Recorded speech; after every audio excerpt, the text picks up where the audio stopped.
Como les hablaba en el anterior video, la idea de los siguientes videos va a ser un poco ver distintas técnicas de recolección de datos en investigación cualitativa. En el presente video voy a hablarles del uso de documentos y las técnicas vinculadas al uso de documentación. En este sentido, estas técnicas involucran no recolección de datos propiamente dicha, porque en realidad los documentos son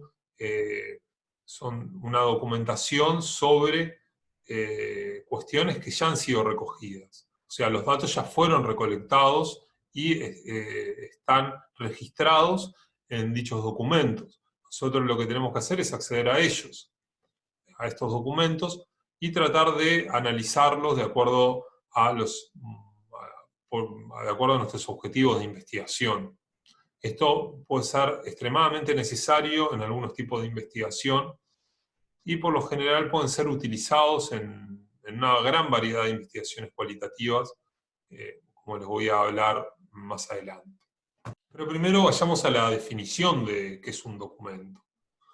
Para ello me gustaría traerles una definición de la RAE, donde, básicamente nos trae 4 definiciones de documento. Dice, por un lado el latín, documentum, y, dice la primera definición es diploma, carta, relación u otro escrito que ilustra acerca de algún hecho, principalmente de los históricos. Esto es como una definición más convencional, quizás más estándar de lo que es un documento. Esta idea de que es algo escrito, que muestra algo acerca de un hecho que ocurrió en el pasado, y que puede ser, un libro, puede ser una carta, puede ser un diploma, puede ser un archivo en algún lugar de alguna organización de la administración estatal o no estatal. Una segunda definición es escrito en el que constan datos fidedignos o susceptibles de ser empleados como tales para probar algo. Esto tiene más que ver con el documento como prueba de algo. Y aquí se pone en el tapete el carácter fidedigno de este documento. Una tercera definición es cosa que sirve para testimoniar un hecho o informar de él, especialmente del pasado. Y aquí, esto es importante para nosotros, dice, un resto de vasija puede ser un documento arqueológico. Lo que nos está diciendo la RAE aquí, lo que nos está abriendo, es que un documento no es necesariamente un documento escrito.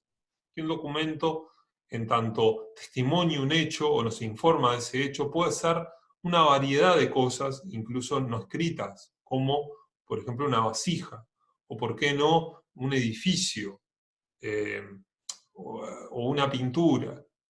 Una cuarta definición es instrucción que se da a alguien como aviso y consejo en cualquier materia, ¿no? Una instrucción que aquí particularmente no sabría decir qué alcance le dio la RAE a esta idea de instrucción, pero se podría hablar de, puede ser una instrucción escrita, ¿no? Pero ¿por qué no? Quizás un poco, ya que la RAE lo dejó abierto, ¿por qué no imaginar que puede ser también una instrucción oral? Y en este sentido, pues, cosas por ejemplo, de tradición oral, o cantos, música, también pueden ser un documento. Y que eventualmente, al grabarlo o incluso transmitido oralmente de persona en persona, pueden entenderse como un tipo de documento. Y toda esta variedad de definiciones de documentos es incluido también cuando tenemos que entender cómo usar documentos en investigación cualitativa, porque la investigación cualitativa no va a tratar solo con documentos escritos, sino también con otra variedad de documentos que van desde lo arquitectónico, desde lo pictórico, desde lo visual, una fotografía, hasta lo audiovisual, por ejemplo.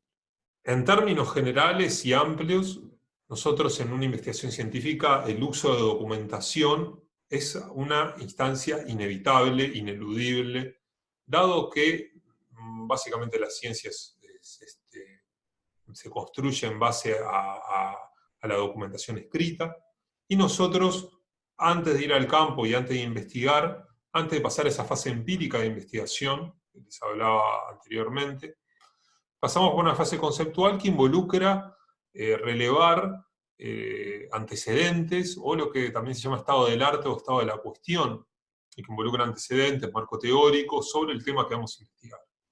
Para ello tenemos que ir a documentos que pueden ser artículos científicos, tesis de maestría, de doctorado, libros, y un largo etcétera de tipos de documentos escritos que van a formar parte de la construcción de nuestro problema de investigación, y esto que le llamé fase conceptual en las anteriores clases.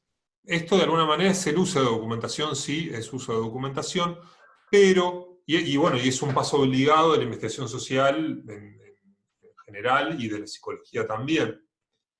Pero aquí me estoy refiriendo con uso de documentación a aquellos documentos que son utilizados en la fase empírica de la investigación. O sea, nosotros salimos a la búsqueda de estos documentos para entender el fenómeno que estamos tratando de investigar y sobre el que estamos tratando de producir algo nuevo, original. Aquí nosotros podemos usar, por ejemplo, distintos tipos de documentos, como les decía, fotografías de épocas pasadas, escritos tanto en archivos oficiales como en prensa, y todos ellos, aquí vamos a tener una cuestión de evaluar cuestiones que usualmente en los antecedentes de nuestra investigación, bueno, lo tenemos también que evaluar, la calidad de algo, la autenticidad de las investigaciones y de los antecedentes que estamos trayendo. Pero aquí, pero de alguna manera, en los antecedentes esto está más reglado y hay más de dónde agarrarse, porque tenemos páginas que indexan las revistas, por ejemplo, o los libros son de mayor o menor importancia, peso y notoriedad, mientras que cuando trabajamos con uso de documentos como material empírico en esta fase de investigación, ponemos, en tanto estamos buscando documentos que quizá mucha gente ni siquiera se haya preocupado por analizar científicamente anteriormente, tenemos que evaluar la autenticidad de estos documentos, la credibilidad, tenemos que tratar de interpretarlos en sus contextos en otros tiempos pasados, etcétera, etcétera.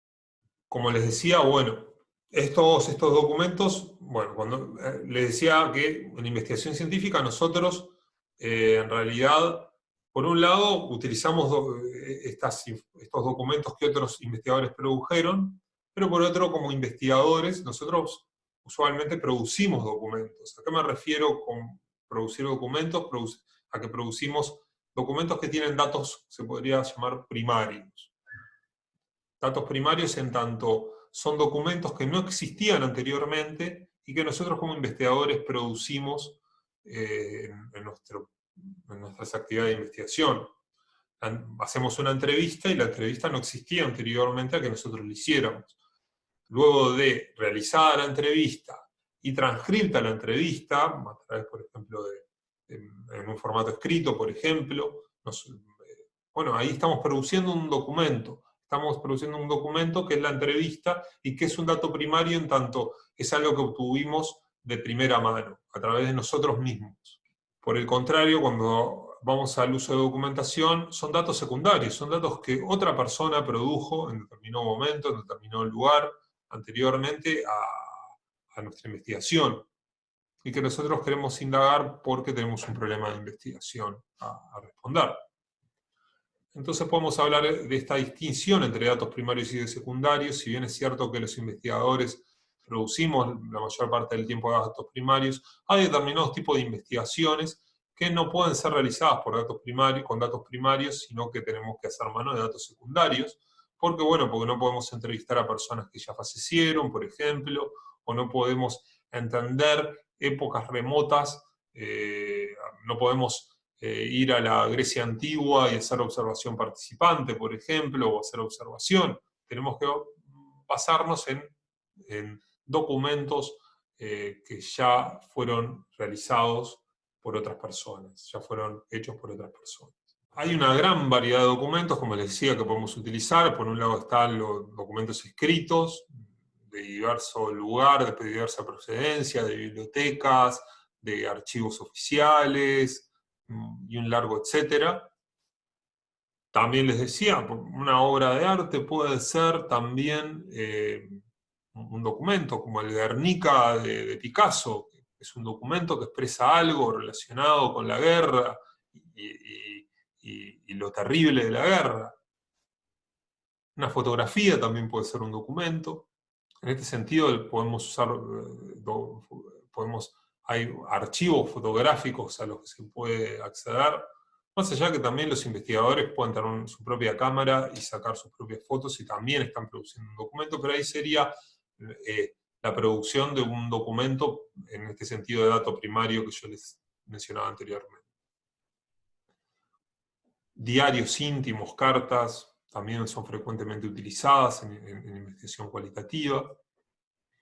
Prensa, la prensa también usualmente es capaz de trasladarnos a otras épocas, pero también la prensa puede ser estudiada en sí misma como problema y objeto de investigación en sí misma.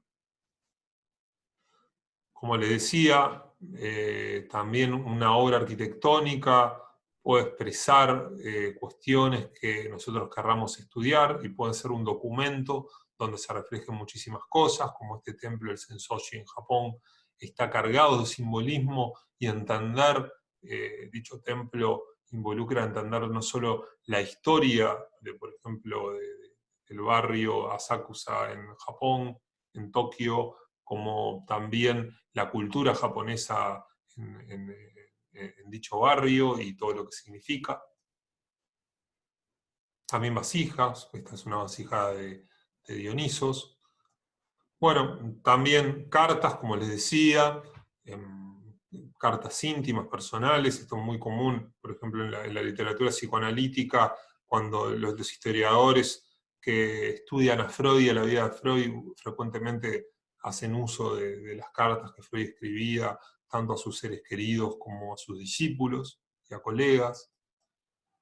Y actualmente tenemos una gran variedad de nuevas fuentes de documentación, como son las redes sociales, como son las páginas web, donde tenemos un montón de información, y videos, ¿no? Como es YouTube y otros formatos de videos donde nos podemos analizar muchas cuestiones y donde podemos encontrar una gran variedad de material para la investigación.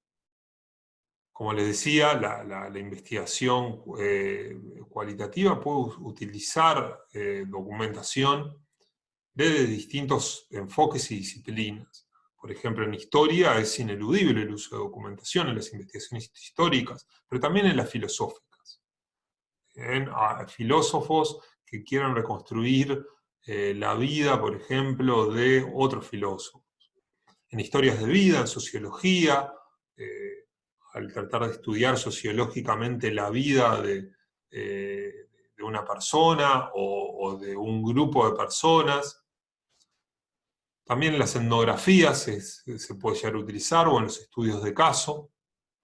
Y en psicología también vamos a tener una gran variedad dentro de los posibles usos de documentación, tanto para aquellos que estudian casos clínicos, como en la psicología cultural, o como en una psicología interesada en reconstruir biográficamente la vida de ciertas personas. Algunos ejemplos de esto, bueno, las obras de Peter Gay sobre Freud, por ejemplo, usan mucho documentos producidos por Freud, no solo los oficiales, sino también estos que les decía, ¿no? Más personales. Rudyard Safransky es un filósofo que ha escrito sobre muchísimos filósofos y también artistas alemanes. Por ejemplo, esta obra de Nietzsche, Biografía de sus pensamientos, es una obra increíble, en tanto expresa la filosofía nietzscheana, pero también la vida y todo el trasfondo del contexto social, cultural y biográfico de Nietzsche en aquel entonces. Otra obra sumamente cautivadora, que también involucró una gran investigación, es la de Richard Noll, el psiquiatra, sobre Jung y sus coqueteos con el nacionalsocialismo. Y bueno, siendo algo más clásico, el mismo Freud escribiendo esta obra que es un clásico para los psicoanalistas, sobre Daniel Schreber, notas psicoanalíticas sobre un caso de demencia paranoide, que en 1911 Freud escribe, basado básicamente en las memorias de Schreber. Bueno, entonces como vimos un poco el uso de documentación es comúnmente utilizado en distintos tipos de investigación cualitativa y en distintas tradiciones, tanto sociológica, filosófica, histórica, antropológica, y también la psicología, la carrera que ustedes están estudiando, puede hacer uso y ha hecho uso frecuentemente de las mismas. En el próximo video voy a seguir con observación participante y vamos a ver también con algunos ejemplos. No observación participante, no solo observación participante como técnica cualitativa, pero también observación en general en psicología. Así que bueno, los espero en el próximo video.